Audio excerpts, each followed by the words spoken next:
Hey Fairfax Baptist, it's Pastor Brian.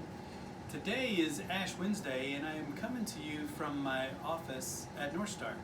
Some of you have asked to see a little bit of how my week goes in a typical week, and so I thought I'd show you where I was hanging out a lot more pre-COVID than now. Although I'm not really a big office person, I'd really like to be out and amongst people. But here's my office, and on the walls I've kind of got those obligatory diplomas to show that I did go to school. And over here I've got, as you would imagine any pastor does, some books. I don't have all my books here, but also on these shelves are some things that are kind of special to me.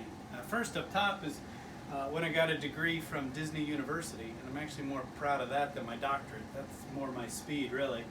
And then on this shelf I've got things that are representative of places I've been or things that I've done.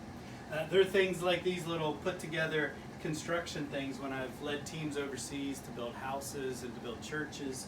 I've got a whetstone here to remind me after I did a men's retreat that we are to be iron sharpening iron as we encourage one along the way.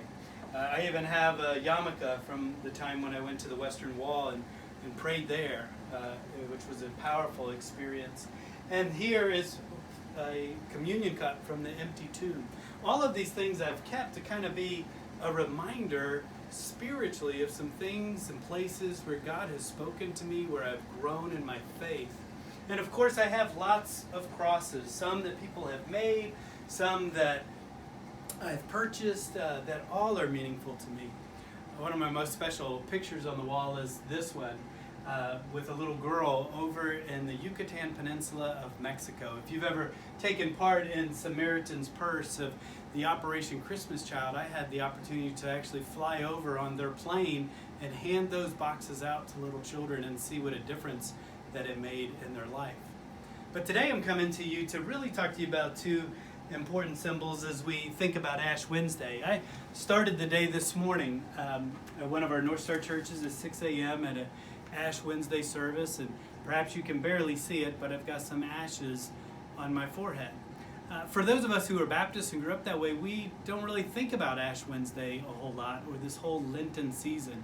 Many churches do follow leading up to Christmas, Advent, and that's preparatory for when Jesus was born. But I think it's even more important, actually, this Lenten season as we approach Easter, to consider the sacrifice that Jesus made for us. You know, in our home, we've got two different types of crosses up, actually. I've mentioned before, my wife grew up Catholic, and so the cross with Jesus on it is one that was more remembrance of her and her growing up. Of course, if you grew up in the Protestant denomination, Baptist, Lutheran, Methodist, you're probably more familiar with the cross without Jesus on it. And I remember as a young kid, someone saying, well, we focus on this because Jesus is no longer on the cross, which that's true.